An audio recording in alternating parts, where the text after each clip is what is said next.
day and whether you'd say that to them. Andy in Portsmouth, people are not scared to go back to work. They're lazy and they like working from home. Simon in Orpington, what do you say, Simon? Good morning.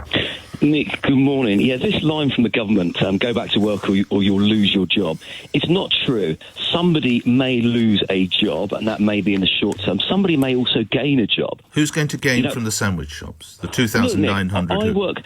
Nick, I work from home. Just because you work from home doesn't mean that you never go out of the house. No, I don't know why you would want me at lunchtime to get on a train from Orpington and go into London and use Pret-a-Manger rather than going to my local high street. Okay, no. What we may see is a resurgence of local communities, and that's got to be a good thing. And also, hopefully, people will be less tied to the southeast, which, again, that's got to be a good thing, Nick. I know it's difficult in the short term. I didn't agree with lockdown, but we're just going to have to adapt to this change if we want to survive. So you're buying sandwiches on Orpington High Street 5 days a week? No. Nick, I love going into the high street. I go into the high street every day because when you work from home, you still want to be around people. And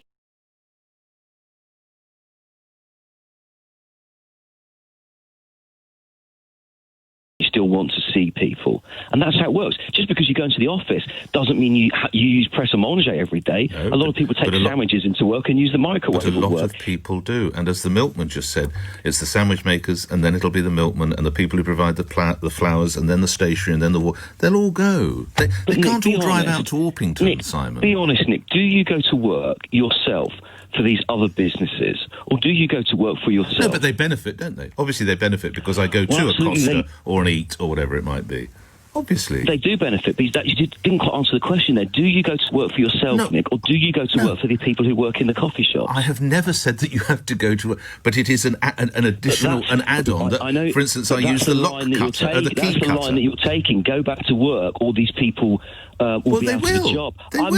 They will, and I'm very sorry for them. But as I say, jobs will be created and businesses start up to serve people. If there's no longer a need, then the businesses will have to disappear. So a Portuguese woman who works in a Pret-a-Manger near here, what's she meant to do? How is she now meant to set up a business in Orpington?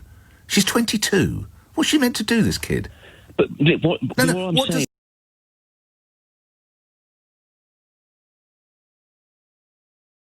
that girl do? Nick, hang on. Oh, other businesses will set up. Where's she going to go? Can I reply? Nick, what I'm saying is we are where we are. That would have been good discussion at the start of the lockdown, before the lockdown. Sadly, the mainstream media wasn't really having that discussion. It was just going, COVID's bad, we must lock everything down. I don't know that I always... Well, sort of COVID is bad. You know, I said that. Some of us did have questions about the way and the severity with which we were locked down. I was banging on about trying to open the gyms and the offices months ago. Anyway, Simon, look after yourself wherever you get your sandwiches. I must move on.